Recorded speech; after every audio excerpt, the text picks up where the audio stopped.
आप tier 1, tier 2, tier 3 city के लिए क्या लोन का रेशियो भी वैसे ही होता है, कम ज्यादा रहता है क्या? आप जब भी जितना भी लोन लें, आप बस ये इंश्योर करें कि आपके टोटल EMIs 35 से 40% of your in hand income से ज्यादा ना हो।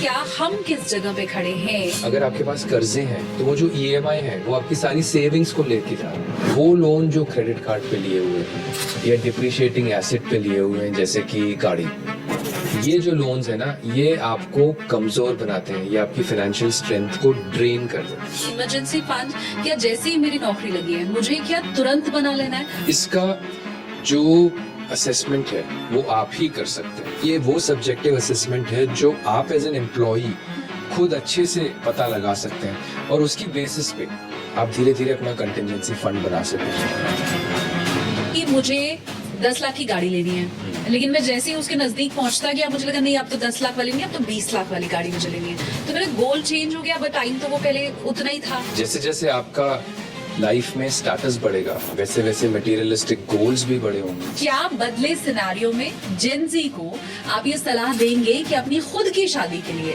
निवेश करना शुरू करो? कि अपना पैसा खुद कमाएं, अपना पैसा सेव करें और अपनी सेविंग से अपने फाइनेंशियल गोल्स को फुलफिल करें।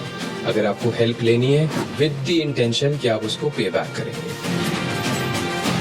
आपने कहा कि गोल्ड सिल्वर में निवेश ना करें, सेफ हेवन बोलते हैं गोल्ड में निवेश को, तो फिर वो क्यों आ गया गोल्ड? मैं ये बोल रहा हूँ कि शॉर्ट टर्म गोल के लिए गोल्ड सिल्वर में इन्वेस्टमेंट नहीं होनी चाहिए, क्योंकि गोल्ड सिल्वर ओवरऑल वेल्थ में एक अच्छा एलोकेशन आपको हेजिंग देता है।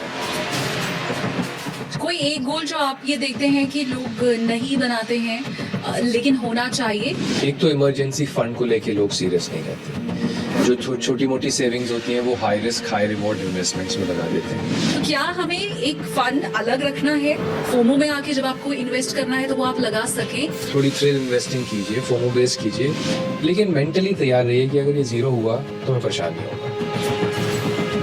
जिन्हें बहुत समझ नहीं है इस फील्ड की, उनके लिए कौन सा म्यूचुअल फंड रहता है? जो स्कीम 8 से 10 साल पुरानी है उनको देखें कि उन्होंने 3 ईयर में एनुअलाइज रिटर्न कितना दिया है, 7 में कितना दिया है, 10 में कितना दिया है। अगर मार्केट क्रैश हुआ, स्लो डाउन आया और ये रिटर्न्स कम हुए तो आपको एग्जिट नहीं करना है। आपको कॉन्फिडेंस रखना है कि पास्ट में टर्न अराउंड हुआ है, वापस टर्न अराउंड होगा और वापस आपके पोर्टफोलियो में गेन्स दिखना शुरू हो जाएगा।